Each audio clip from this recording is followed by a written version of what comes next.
Jananayagan release தள்ளி போயிருக்கு. இதுக்கு காரணம் அந்த கட்சிக்காரங்களோட சதி, இந்த கட்சிக்காரங்களோட சதி அப்படின்ட்டு நெறைய பேர் நெறைய விதமா சொல்லிட்டு இருக்காங்க. ஒரு வேளை நிஜமாவே அந்த கட்சிக்காரங்க இந்த கட்சிக்காரங்களோட சதியாக இருந்தால், தளபதியோட துப்பாக்கி ஸ்டைல்ல சொல்லணும்னா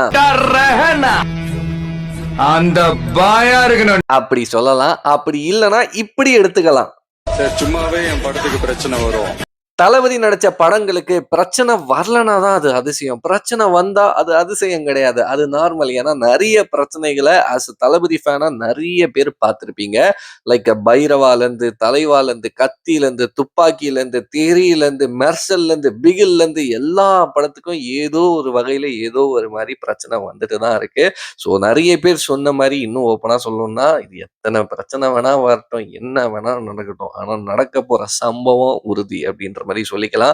ஏன்னா தளபதியோட கடைசி படம் லாஸ்ட் ஃபேர்வெலா வேற லெவல்ல ஒரு பெரிய செலிப்ரேஷன் என்ற ஒரு விஷயம் நடக்க தான் போகுது. ஏன்னா இந்தியன் சினிமாவே திரும்பி பார்க்குற அளவுக்கு ஒரு பெரிய சம்பவம் நடக்கிறது உறுதி அப்படின்ற மாரி சொல்லிக்கலாம். பட் எனிவேஸ் இது வந்து அண்ணன் தம்பி பொங்கல் அப்படின்ற மாரி இருந்துச்சு. பட் இப்போ தம்பி மட்டும் முன்னாடி வராப்புல.